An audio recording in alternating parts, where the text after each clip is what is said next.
So hello everyone, welcome back to my new video. Welcome back to Entrance Investigation. This is Sambhav here. और आज के इस video में हम mathematics इन minutes series के part 6 को डिस्कस करने वाले हैं। ये एक बहुत ही स्पेशल वीडियो है क्योंकि इसमें आपको बहुत सारे इंटरेस्टिंग और इम्पोर्टेंट कॉन्सेप्ट्स के ऊपर थोड़ा सा डिस्कशन होगा। पहली बात, the concept, let me right the concept. So the concept for today's video is finding number of 1 1 and onto functions. तो हम number of 1 1 and onto functions किसी भी, मतलब हमारे पास अगर कोई दो सेट्स दिए हैं, let's say a set A and a set B, so we can find how many number of 1 1 functions will be there if we know the number of elements in A and if we know the number of elements in B, and also we can find the number of onto functions. So these kind of questions have been asked previously in JEE examination. So these questions are very important. ये questions काफी important हो जाते हैं JEE perspective से, क्योंकि एक या दो बार ऐसे सवाल आए हुए हैं और it is highly likely that such kind of questions will repeat their pattern because these questions involve thinking and ideology. So these problems are specifically called permutation based problems for functions. So I must write that as well, permutation based problems. This is just a name, so we are not concerned about the name. हमें क्या करना है, हमें तो बस समझना है कि कॉन्सेप्ट क्या है. ठीक है, तो चलो हम कॉन्सेप्ट पे आते हैं. पहले हम डिस्कस करते हैं कि वन वन फंक्शन क्या होता है. तो let us discuss what is a one one function. तो a one-one function is a function in which all elements, remember, all elements of the domain set. तो पहले बता देते हैं कि आपका अगर हम कोई मैप कर रहे हैं A से लेकर के B तक, मतलब हमारे पास अगर हम कोई भी फंक्शन f of x लिखते हैं तो x जो है A से बिलोंग करता है, तो x को हम उसको बोल देते हैं डोमेन, और ये जो B सेट है ये कोडोमेन होता है, और f of x कुछ कुछ वैल्यूज लेता है इस कोडोमेन से. ठीक है, फॉर एग्जाम्पल यहाँ पर बहुत सारी वैल्यूज हैं, लेट्स से 50-60 वैल्यू हैं फॉर एग्जाम्पल, और हर एक के कॉरेस्पॉन्डिंग एक वैल्यू होती है. तो this is a general definition of function. So I'm just discussing the definition of function right now, and for one one function particularly, I can say that जब भी हम कोई function define करते हैं from this, let's say x belonging to the set A, that is the domain set, and B is our codomain set, so all elements must map. That is the definition of function, and all elements must map uniquely means कि किसी दो का किसी एक के साथ कोई map नहीं है, this is not one one. ठीक है, किसी दो का किसी एक के साथ मैप नहीं है, this is not a function. तो आपको वो बेसिक फंक्शन के कॉन्सेप्ट्स क्लियर होने चाहिए. But one one function is a particular kind of function in which we particularly deal with the elements those who are singly mapped. So every function is called one one if all of its elements are mapped to only one element in the set B. Okay, and those elements are unique in itself. Okay, so the such functions are called as one one functions. Let us discuss about onto functions. तो onto functions में क्या होता है कि हमारे पास है late से A map है और एक B सेट है. हमारे पास लेट से यहाँ पर कुछ एलिमेंट्स हैं. ठीक है, लेट्स से हमारे पास यहाँ पर 5 एलिमेंट्स है और यहाँ पर 7 एलिमेंट्स है. ठीक है, तो we are not concern with the number of elements right now because you will understand the concept of number of elements. But yes, a fair idea can be given about how we can actually identify whether a function is onto or not. तो हमारे पास B elements हैं हमारे पास codomain में. जब हमारा codomain range के बराबर हो जाता है, मतलब every entity in B is actually mapped to some entity in A. It doesn't matter कि वो सिंगली मैप्ड है, कि दो का एक के साथ हो, कोई दिक्कत नहीं है. ठीक है, दो का एक एलिमेंट के साथ हो, उसमें कोई दिक्कत नहीं है. पर हो सकता है कि वो वन वन मैप हो और हो सकता है कि वो मैनी वन मैप हो. दीज मैप्स जिनमें दो एलिमेंट्स इन ए या multiple elements in A are connected to a single element in B, such kind of functions are known as many one functions, And in this scenario, particularly, I'm dealing with onto functions. So onto functions में the particular thing that you must understand is that the codomain set, the set containing the elements of the codomain, every element in that set must be linked to some element of the domain. Otherwise, the function will not be an onto function. Okay, so these were the standard definitions of dealing with functions, which functions we are actually dealing with. So let us now come to the major point. So basic 1 और onto सभी को पता होता है. So this was just a brief intro about that. So I didn't go into much detail. I could have spent the entire time for that. But right now we are not concerned about that. So I thought of not wasting much time over that. Okay, so let's discuss. First of all, I will use this notation that my number of elements, let's say this is my A set, this is my B set, number of elements in A set, I will denote it by n, and number of elements in B set, I will denote it by m. Okay, so number of elements in A set is n, number of elements in B set is m. Now I have to define a map, a function from A to B. Okay, I have to define a function from A to B such that f of x is equal to y, where x belongs to A and y belongs to B. So in how many ways can I do this? This is my first task, that I have to understand the total number of functions. So the total number of functions that can be formed from this much information, that I have to make a map in a function that will map it in this very fashion. तो देखिए हमारे पास number of elements in ए है n और number of elements in b है m. तो हम draw कर लेते हैं n एलिमेंट्स. ठीक है, यहाँ पर लेट से इतने एलिमेंट्स हैं n और इतने एलिमेंट्स हैं m. अब आप ध्यान से देखेंगे तो आप पाएंगे कि ये जो पहला एलिमेंट है इस a में, ठीक है, इसके पास कितनी ऑप्शंस हैं, इसके पास कितनी ऑप्शंस है कि ये किसी के साथ मैप कर जाए. तो इसके पास ऑप्शन है या तो इसके साथ मैप कर जाएगा, इसके साथ मैप कर जाएगा, इसके साथ मैप कर जाएगा, इसके साथ किसी के साथ भी लिंक हो सकता है वो. ठीक है, तो he has multiple options to do that, because every time we map it we'll get a function. So for the first scenario we will get m number of ways. This is just similar to principle of counting, that how many ways can I get. This is nothing much difficult. This is a very simple thing. You have to just understand the logic. For example, यहाँ पर हमारे पास 2 element है और यहाँ पर हमारे पास 5 element है. तो यहाँ पर आप ध्यान से देखेंगे तो यहाँ पर हमारे पास 2 एलिमेंट है. तो जो फर्स्ट एलिमेंट है उसको मैं अगर पकड़ूं तो उससे पूछूं कि तू किससे मैप करना चाहेगा, तो उसके पास 5 ऑप्शन है चूज करने को. तो वो बोलेगा कि भाई मैं पांच में से किसी एक को चूज करूंगा. Simple as that. ठीक है. नेक्स्ट सिनेरियो क्या सेकंड है.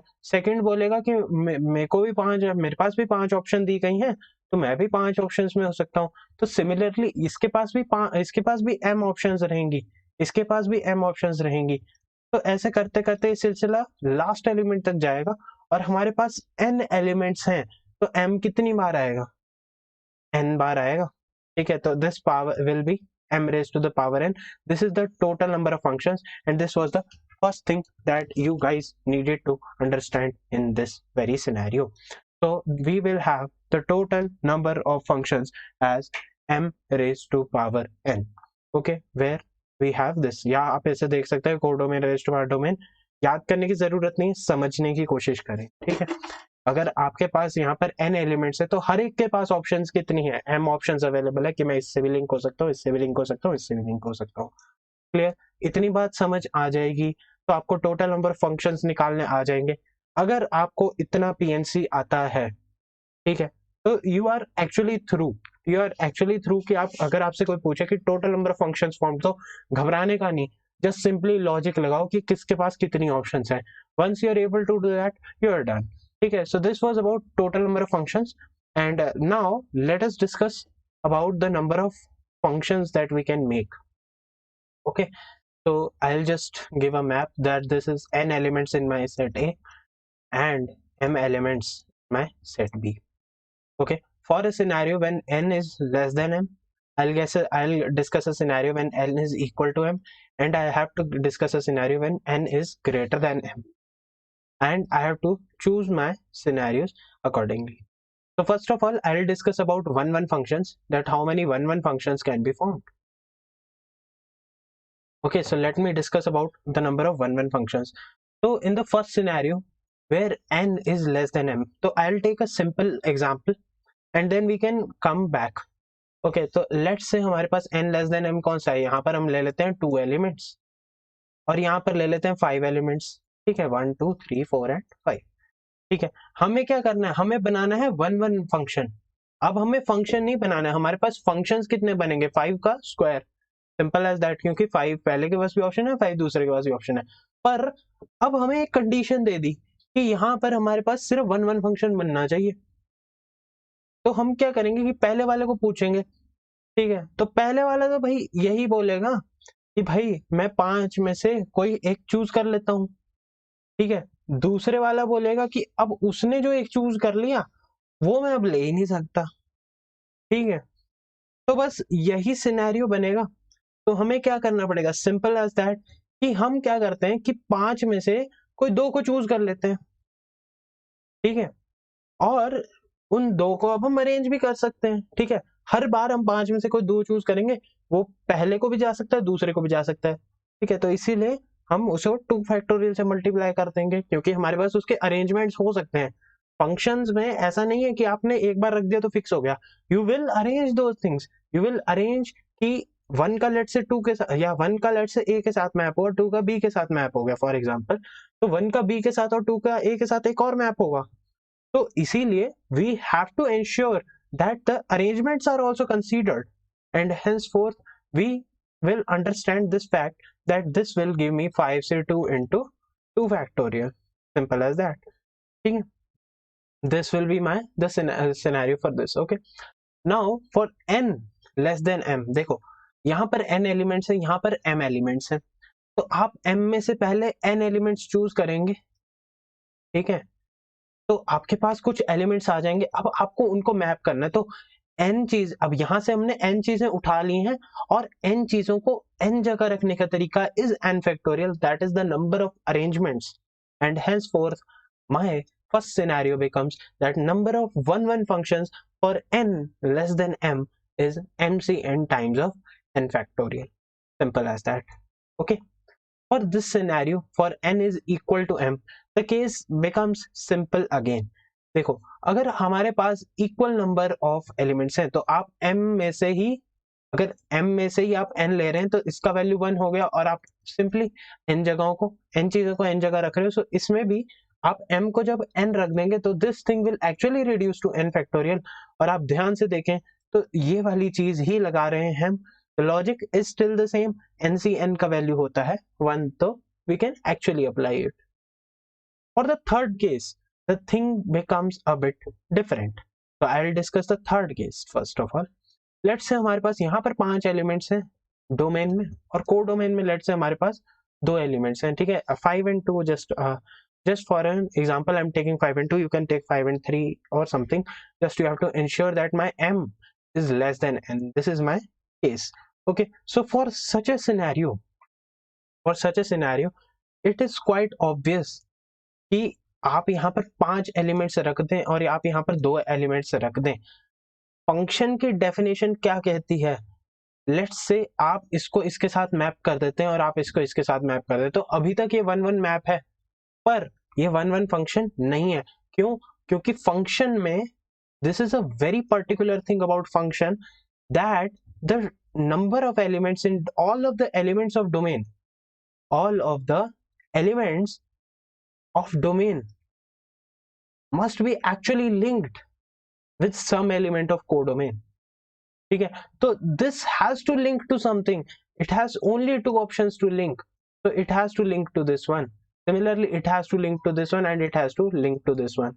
So in the entire scenario we would need to understand the fact, we would need to understand the major fact that we have to link every element, but we are unable to do in this scenario because the number of elements in the codomain are actually lesser than the number of elements in the domain, and in such a scenario we won't be able to get an one function, and henceforth our number of one functions becomes 0. So the number of one functions is 0. For this scenario we will have the number of one function as 0. तो इसको आप ऐसे भी समझ सकते हैं कि आपके पास देखो m कम है ना, ठीक है, आप कम से ज्यादा चीजें तो नहीं निकाल सकते. दिस इज नॉट जादू, this is not magic, this is simple logic. ठीक है, mathematics is not magic, it is logic. तो this is the entire scenario about one functions. ठीक है, I hope that these things are much clear, and so we can discuss this problem first of all, then we'll move ahead. So we have a problem that number of elements in A is 4 and number of elements in B is 6. So I have to calculate the total number of 1 to 1 functions. तो यहाँ पर हमारे पास 4 element है और यहाँ पर हमारे पास 6 element है. तो हम क्या करेंगे, 6 में से पहले तो कोई 4 को चूज करेंगे, फिर उन 4 यहाँ से लेट से ये 4 चूज हो गए, ठीक है, 1 2 3 4 लेट से चूज हो गए, और अब हमें इसको इसके साथ भी मैप हो सकता है, इसके साथ भी. तो of course this will first one can map to 4, second one can map to 3 2 and 1. So this is 64 into 4 factorial. So this will be simply 4 factorial. Okay, so this is 6 factorial, so 720 by 2 360. So the 360, that is D option, will be the correct answer to this problem. So this is the entire scenario and this is a very simple problem, but yes, you need to understand how we can apply this combination. Okay, so this was about how we can find the number of one functions. Next, let us discuss about onto functions. Now you have to be very careful for studying onto functions because the things are not as simple as one functions. So for onto functions, we know that our number of elements of, okay, so first of all I know that my number of elements in domain is n and number of elements in codomain is m. I'm taking it just to make the things actually very clear. Now there can be a scenario when my n is less than m, n is greater than m, and n is equal to m. In a scenario when n is greater than m, when n is less than m, let me discuss it first. When n is less than m, so let's say I have 4 elements here and I have 6 elements here. Okay, number of elements in this is less. So how can I define a function? देखो, function में आपके पास ऐसा नहीं हो सकता कि एक का 2 के साथ मैप हो जाए, ठीक है, या मल्टीपल मैपिंग नहीं. फंक्शन है तो एक एलिमेंट किसी एक के साथ ही मैप कर सकता है. अब वो एक कोई भी हो सकता है, ठीक है, वो किसी और ने किया हो, किसी और ने नहीं किया हो, doesn't matter for a function. But onto functions में हमारे पास यहाँ पर जितने नंबर ऑफ मैप्स हैं, ठीक है, जितने नंबर ऑफ एलिमेंट्स हैं उतने नंबर ऑफ मैप्स होने चाहिए, क्योंकि कोडोमेन को हमें रेंज के इक्वेट करना है. रेंज क्या है, इसका जो यहाँ पर मैप हो गया, लेट से ये मैप हो गया, ये मैप हो गया, ये मैप हो गया और ये मैप हो गया, तो रेंज क्या हो गया, ये 3 एलिमेंट, ठीक है. पर इसमें यहाँ पर कुछ एलिमेंट्स बच जाएंगे कोडोमेन में. और अब कोई भी सिनेरियो उठा लो, अगर हमारे पास नंबर ऑफ एलिमेंट्स, ठीक है, number of elements in domain is actually less than the number of elements in the codomain, then we can never find an onto function. So the answer will be 0 and this thing must be pretty clear because अगर आपके पास यहाँ पर कुछ भी combination लो, आप max to max कहाँ, देखो एक तरीका है कि आप चारों को एक के साथ ही लिंक कर दो, ठीक है, लेट्स से, और बाकी सारे एलिमेंट्स रह गए. एक सिनेरियो ऐसा हो सकता है, ठीक है, 5 एलिमेंट्स रह जाएं. अब ऐसा भी हो सकता है कि आप मैक्स टू मैक्स क्या हो सकता है कि आप 4 को 4 अलग जगह रख दो, पर फिर भी 2 एलिमेंट बच जाएंगे, तो फिर भी वो ऑनटू फंक्शन नहीं बन पाएगा. तो जब भी एलिमेंट्स लेस होंगे, you cannot find an onto function, and in such a scenario the answer becomes equal to 0. So this is quite simple, nothing difficult. Okay, now let us discuss another scenario when our n is equal to m. Okay, for n is equal to m, that is, let's say we have 6 elements over here, 6 elements over here. So the things are actually very simple. We have to map it only 1 there is only one possibility that we map it in 1 fashion, and the number of 1 functions for this is actually equal to n factorial only. Now, why I can say that we have to map it only in 1-1 fashion? The reason is quite simple. The reason is quite simple that हम यहाँ से let's say कोई भी let's say हम multiple elements को कर देते हैं, let's say हम ये 2 एलिमेंट्स को कर देते हैं और बाकी 4 को अलग अलग जगह कर देते हैं, तो फिर भी हमारे पास यहाँ पर 5 एलिमेंट्स ही यूज होंगे, पर इस सिनेरियो में हमारे पास एक एलिमेंट बच जाएगा अगर हम ऐसे कभी यूज करेंगे, ठीक है, और एक एलिमेंट बचने से भी वो ऑन टू नहीं रहेगा। अब ये 1-1 फंक्शन क्यों आया सीन में 1-1 फंक्शन? क्योंकि जब हम हर एलिमेंट को अलग अलग से मैप करेंगे तब जाकर ही पूरे होंगे। अगर हमारे पास इतने नंबर ऑफ मैप्स होंगे और इतने ही नंबर ऑफ मैप्स होंगे तभी इक्वेट हो जाएगा ना। तो इसीलिए the scenario is quite simple that number of onto functions for n equal to m and number of 1-1 functions for n equal to m are actually the same, and the functions are also the same. So this is the entire logic that the function has to be a 1-1 entity only, and it has to be an onto entity only. So you need to understand the fact कि यहाँ पर जब भी n equal to m होगा तो जितने number of 1-1 functions बनेंगे उतने ही number of onto functions बनेंगे, और अगर हम किसी भी एक 1-1 function को फाइंड कर लेते हैं जिसमें n इक्वल टू m है, तो ऑन टू में भी सेम सिनेरियो होगा कि हम उतने ही उसी फंक्शन को ऑन टू भी डायरेक्टली डिक्लेयर कर सकते हैं, just because of this very logic. Okay, this was nothing tricky, so this is simply n equal to m will get n factorial. ठीक है, now what is n greater than m? What if our n is greater than m? तो let us try to understand कि n अगर m से बड़ा हो जाए तब क्या होगा. तो यहाँ पर हमारे पास है n एलिमेंट्स, यहाँ पर है हमारे पास m एलिमेंट्स. तो इसमें आपको बहुत ध्यान से देखना पड़ेगा कि यहाँ पर देखो, एक तो होता है डायरेक्ट फॉर्मूला से कर लो, ठीक है, दूसरा होता है थोड़ा सा अंडरस्टैंड कर लो. ठीक है, since many of the students might not be aware of a principle, that principle is the principle of mutual inclusion and exclusion. I'll take a simpler example for in the basis of set theory or in the basis of a standard notation only. Let's say I have 1, 2, 3, 4 and 5 elements here, and I have 3 elements over here. ठीक है, I have to map all of my elements. ठीक है, for onto function I have to map all my elements. So what can I do? Because the calculations can actually be very tricky, क्योंकि यहाँ से हम कुछ भी choose करें, ठीक है, हमें सारे एलिमेंट्स को मैप करना है. तो कुछ ऐसा सिनेरियो भी बन सकता है जिसमें हमारे पास ये सारे किसी एक को ही सारे किसी एक को नहीं कर सकते. अब ऐसे जरूरी नहीं है कि ये सिनेरियो. तो the thing is that direct calculation of onto functions is bit complicated. So what we can do? We can use the bijection principle. Now what is the bijection principle? कि आपको निकालना है कि onto function है, आप क्या कर लो, total में से जो into functions हैं उनको हटा दो. into functions मतलब जो onto नहीं है, ठीक है. या आप यूज करते हो ना, जैसे आपको number of ways of not choosing पूछा तो आप number of ways of choosing निकालोगे और माइनस कर दोगे, मतलब कुछ ऐसा सिनेरियो बनाते हो जिससे आप 1 माइनस करके जैसे प्रोबेबिलिटी में करते हैं. Just the same logic, that is known as bijection. So onto functions for such a case can be actually found by finding the number of into functions. So let us find the number of into functions then. Okay, so for the case of into functions, it is quite clear that we have to leave at least one element. Okay, so let's say I have some elements. Okay, let's say I have some elements, let's say m elements I have over here and n elements I have over here. So my total number of, first of all I have to find the number of into functions. Okay, so for such a scenario, ध्यान से देखेंगे, आप क्या करें, ऐसा करें कि पहले आप सारे ऐसे मैप्स देख लें जिसमें आप एक एलिमेंट, किसी एक एलिमेंट को चूज करके उसे छोड़ देते हैं. तो आप एक एलिमेंट को चूज किया और उसको आपने हटा दिया, ठीक है. So you will do nothing, you will just remove it from this set.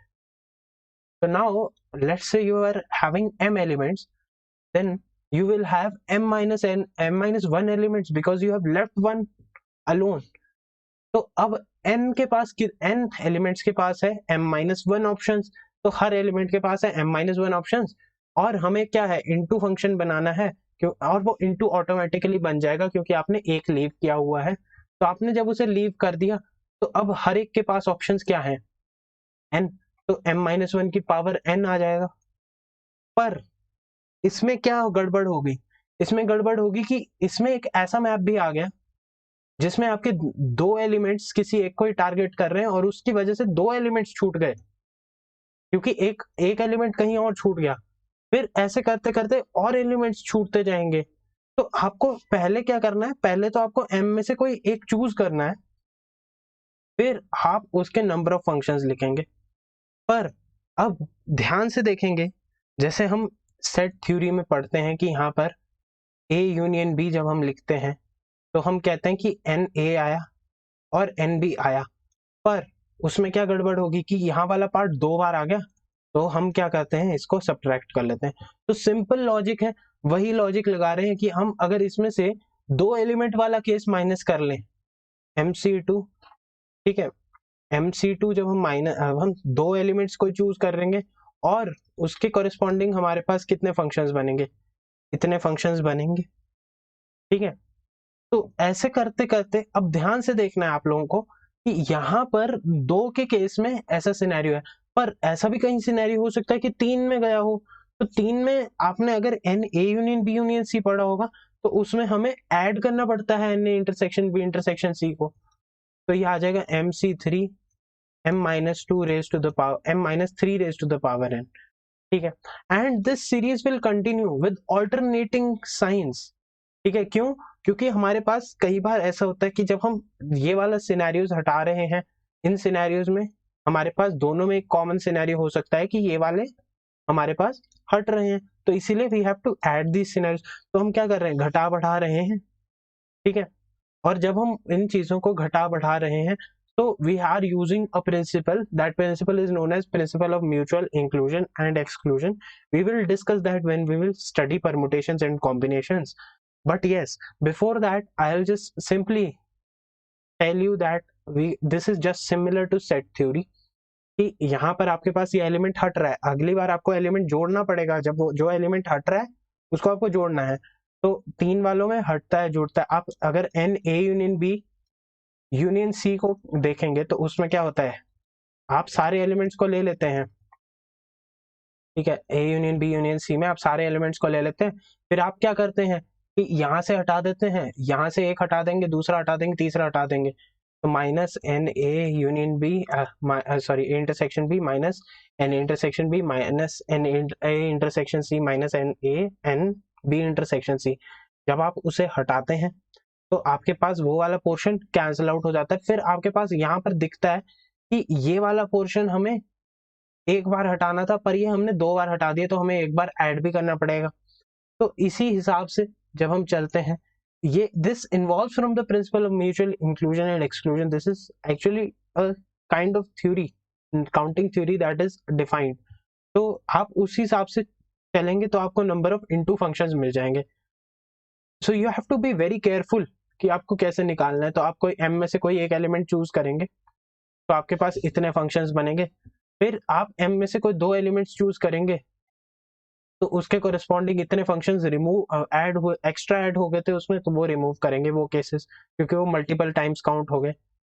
फिर आपको देखना है कि जब आपने यहाँ से रिमूव किए तो आपके पास कुछ एक्स्ट्रा पोर्शंस बच गए, तो आपको इस तरीके से ये ऑल्टरनेटिंग सीरीज को चलाना है। This is the number of into functions.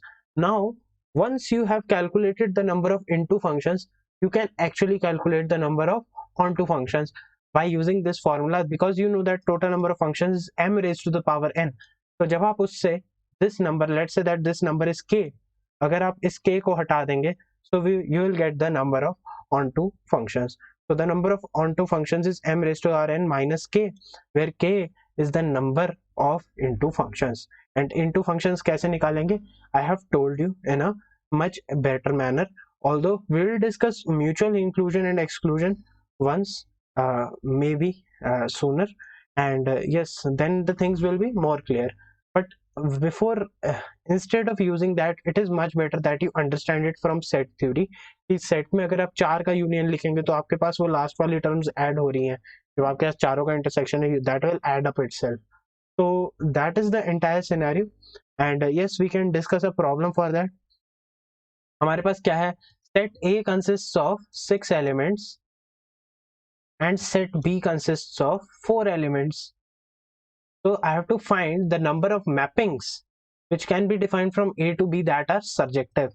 So surjective means onto, injective means injective means 1 1. Okay, so for the sake of completion, injective means 1 1 and surjective means onto. So I have to find the number of onto maps. Although ये बहुत बड़े numbers थे book में, तो I have just taken some amount of big numbers, so you don't need to calculate. You can calculate using a calculator. You will be asked to solve simpler problems, I guess, when you're sitting in examination. But yes, I think this is you will be able to do it. Okay, यहाँ पर आपके पास 4 element है, यहाँ पर आपके पास 6 element है. आप क्या करो, कोई पहले तो आप क्या कर लो, टोटल फंक्शन देख लो. टोटल फंक्शन कितने बनेंगे, 4 की पावर 6. क्यों? क्योंकि हर एलिमेंट 6 एलिमेंट्स हैं, तो हर एलिमेंट, पहला एलिमेंट कितने 6 को 4 को मैप हो सकता है, अगला एलिमेंट 4 को मैप हो सकता है. यहाँ मैंने 8 बना दिए, सॉरी. यहाँ पर 4 को मैप हो सकता है, यहाँ पर चार ऑप्शन है, हर एक के पास 4 ऑप्शन है, तो टोटल फंक्शंस कितने होंगे 4 की पावर 6, क्योंकि सारे मैप्स होंगे. ठीक है, तो ये हमारे पास हो गए टोटल फंक्शंस. और उसके बाद हमें नंबर ऑफ मैपिंग्स देखनी है जो सर्जेक्टिव है. तो सर्जेक्टिव के सिनेरियो में हमारे पास क्या केस आता है कि यहाँ पर हमें क्या करना है, पहले के फाइंड करना पड़ेगा जिसमें हमारे पास नंबर ऑफ इनटू फंक्शंस आए. तो उसके लिए हमें क्या करना है, पहले एक को चूज कर लिया और जो बच गए 3, ठीक है, उनको हमने उनके फंक्शंस देख लिए कि टोटल फंक्शंस कितने हैं. तो किसी एक को चूज करके जो बाकी हैं उनके फंक्शंस को चूज कर लिया. ठीक है, फिर उसके बाद हमने अगला देखा तो 4c2, और यहाँ पर अब हमारे पास 2 बच गए और उसकी पावर भी 6 आएगी. सिमिलरली अब वहां पर हमारे पास यहाँ से ऐसे सिनेरियो भी होंगे जहां पर वो कॉमन हट गए, तो 4c3 इंटू 1 की पावर 6. और जब हम नेक्स्ट टर्म लिखेंगे तो हमारे पास कुछ, हमने चारों एलिमेंट्स चूज कर लिए और उसके साथ उसके कोरिस्पॉन्डिंग हमारे पास कोई फंक्शंस बनेंगे ही नहीं जिसमें वो सारे रिमूव हो जाएं. तो this is the number of into functions, and once we will calculate the into functions, I'll be able to find that this value m raised to the power n minus k, this entire expression will come out to be 1560. You can solve it on your own, although this was a fussy calculation, so I didn't go much deeper into the calculation part, although you have to go for it. Okay, so this was all about this. You can either do this way, or you can simply remember the formula. Everything can work at the end, but understanding is much essential. नहीं आ रहा है समझ, कोई दिक्कत नहीं है, पर क्योंकि मतलब अब तो वैसे है ये वाली चीजें समझ आना is more important, because the things are actually necessarily not asked, but on to functions में जैसे आपको एक सवाल ये वाला होगा, ये वाला एरिया आपको शायद थोड़ा सा दिक्कत दे, पर ऐसा कुछ जरूरी नहीं है. These things are very simple. Just you need to understand, you need to visualize. I have given you a hint, area to think about, so you can think about it. Okay, so thank you everyone for watching this video. I hope you liked the video, and do hit the like button, share and subscribe the entrance investigation for more such videos. Thank you everyone for watching this video, and I will see you in the next video. Bye bye.